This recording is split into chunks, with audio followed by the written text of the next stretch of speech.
सांसद श्री अर्जुन जी मेघवाल, राम प्रताप जी कासनिया लोकसभा प्रभारी, नंद किशोर जी सोलंकी लोकसभा संयोजक, बिहारी लाल जी बिश्नोई जिला देहात अध्यक्ष और आपके विधायक, विजेंद्र जी पूनिया, सहीराम जी, सत्यप्रकाश जी, नारायण जी, अनिल शुक्ला जी, सुरेंद्र सिंह शेखावत जी व समस्त सम्मानित मंच, पार्टी के पदाधिकारी, पार्टी के कार्यकर्ता जो यहाँ मौजूद हैं, सभी मेरे मीडिया के मित्रों, युवा साथियों, सबसे पहले तो आज इस सभा में आपने मुझे बोलने का अवसर दिया, आपसे मिलने का अवसर दिया, नोखा में बुलाने का अवसर दिया, बीकानेर जिले में आने का अवसर दिया, इसके लिए मैं आप सबको धन्यवाद देता हूं। बीकानेर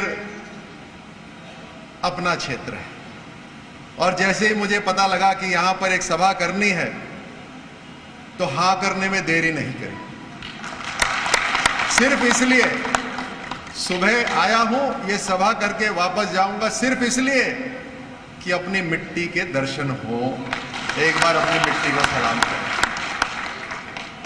ये राजस्थान की भूमि वीरों की भूमि, इसने देश की रक्षा, देश को मजबूत करने के लिए सदियों से, सालों से यहां पर वीर जवान, बहादुर नौजवान इस देश को समर्पित करे। इस देश का मान सम्मान हमेशा राजस्थान ने सबसे आगे रखा है, पूरे के पूरे हिंदुस्तान में। मान सम्मान जब रखने की बात आती है तो राजस्थान तो आगे होता ही है, लेकिन राजस्थान हर उस व्यक्ति के साथ होता है जो इस देश का मान सम्मान रखता है।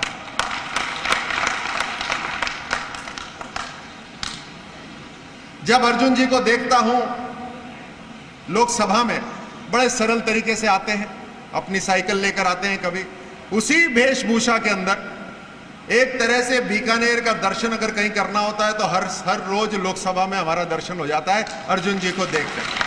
आप सबसे मिलने का जो चाव होता है वो अर्जुन जी को देखकर पूरा हो जाता है। अब बारी है कि जो इतने सालों से आप सभी कार्यकर्ता यहां मौजूद हैं, बहुत सारे बुजुर्गजन हमारे कार्यकर्ता हैं, आप सब ने अपने स्वाभिमान की वजह से, अपने सिद्धांत के कारण जो भारतीय जनता पार्टी को मजबूती देते आए सालों साल से, ऐसे समय जब भारतीय जनता पार्टी को मुझे लगता है कोई गांव में पूछता भी नहीं था, गांव में कोई घुसने भी नहीं देता था, आप अपनी साइकिल पे निकल जाते थे रोटी साथ में लेकर, लेकिन एक सिद्धांत के पीछे कि राष्ट्रवाद जिंदा रहना चाहिए, हमारी परंपरा हिंदुस्तान की जिंदा रहनी चाहिए, उसको रखने के लिए आप दिन रात एक करते थे जब भारतीय जनता पार्टी को कोई पूछता नहीं था। उस समय का जो बीज आपने बोया, वो बीज आज फलदार बन गया है। पूरे के पूरे विश्व के अंदर अगर सबसे बड़ी पार्टी है तो वो आपकी भारतीय जनता पार्टी है। हम उस पार्टी के सदस्य हैं, हम उस पार्टी के सदस्य हैं जिसका एक कार्यकर्ता न केवल भारत के अंदर बल्कि विश्व के अंदर उसको मान सम्मान से जाना जाता है कि अगर कोई विश्व में कोई प्रधानमंत्री है तो भारत का प्रधानमंत्री है, हमारे बीच का कार्यकर्ता है। साधारण व्यक्ति, बिल्कुल साधारण, हमारे बीच में से उठकर जो आगे गया हो, यह ताकत है भारतीय जनता पार्टी के कार्यकर्ताओं में, जो खून पसीना बहाते हैं, जो अपने सिद्धांत पे खड़े रहते हैं, जो बिकते नहीं हैं, वो भारतीय जनता पार्टी के कार्यकर्ता है, वो भारत के रक्षक है। आज उस कार्यकर्ता ने सिर्फ मात्र 5 साल के अंदर इस देश के अंदर एक बड़ा बदलाव लेकर आए।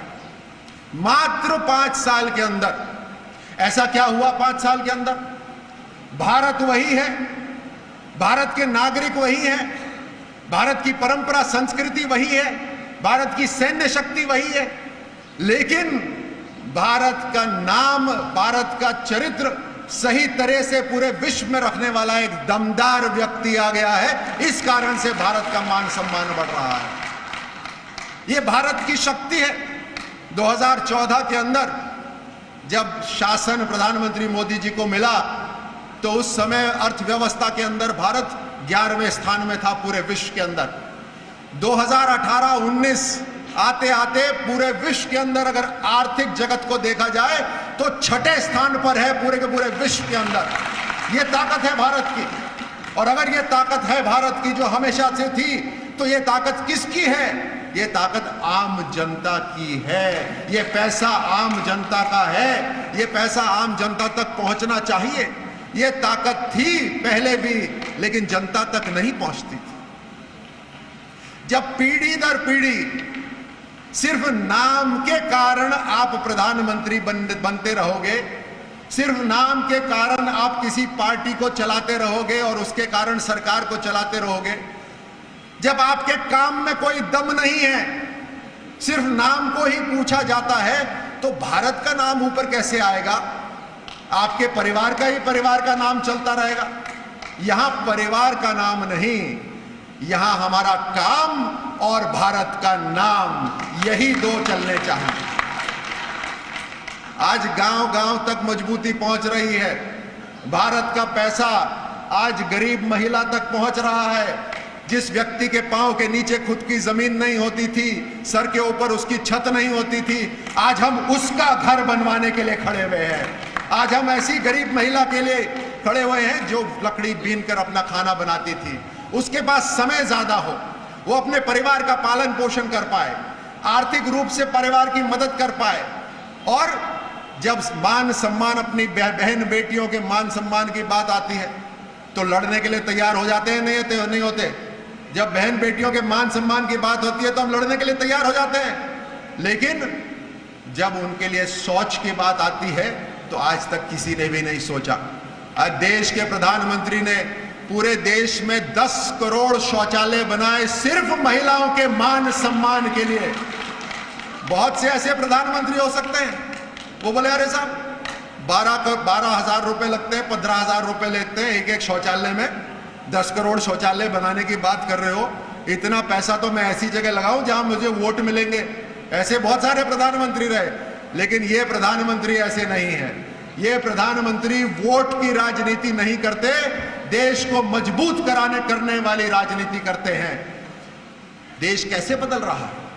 देश के ऊपर आतंकी हमले तो बहुत लंबे समय से होते थे नहीं होते थे? आतंकी हमले होते रहते थे। सिर्फ देश के जो लीडर होते थे वो निंदा करते थे। हम खेद प्रकट करते हैं, हम निंदा करते हैं इस आतंकी हमले के, और उससे पाकिस्तान को और मजबूती मिलती थी। वो सोचता था ये हिंदुस्तान में दम नहीं है, इसके ऊपर हमला करते रहो, ये ज्यादा से ज्यादा क्या करेंगे, निंदा कर देंगे, खेद प्रकट कर देंगे। उसने गलती ये करी कि आतंकी हमले तब करे जब इस देश के प्रधानमंत्री मोदी थे, और मोदी जी ने तय कर लिया था कि पाकिस्तान जो भाषा समझता है उसी भाषा में उसको जवाब देना है। पहली बार जब ये हुआ उड़ी के अंदर, तो उन्होंने सपने में भी नहीं सोचा था कि ये एलओसी पार कर लेंगे। एलओसी पार करी, भारत के सैनिकों ने आतंकी ठिकानों पे हमला करके उसको बर्बाद करा और वापस आ गए। दूसरी बार जब हमला हुआ तो पाकिस्तान ने बड़ी शातिरता से अपना दिमाग लगाया, सोचा ये भारतीय सेना पार कर लेगी एलओसी, ये नया प्रधानमंत्री आ गया है, तो इन जितने भी आतंकी हमारे सरहद के पास में हैं उनको 80 किलोमीटर पीछे खींच लो, एलओसी नहीं, सरहद को भी पार करवा के पाकिस्तान के अंदर ले आओ, यहां वो सुरक्षित रहेंगे। वो सुरक्षित रहे क्या? वो सुरक्षित रहे क्या? वो सुरक्षित रहे क्या? मुझे सुनाई नहीं दे रहा। नहीं रहे ना। भारत का प्रधानमंत्री मोदी है, वो कोई भी सरहद पार करके देश की रक्षा करने के लिए वहां आतंक के ठिकाने पर वार करके आएगा।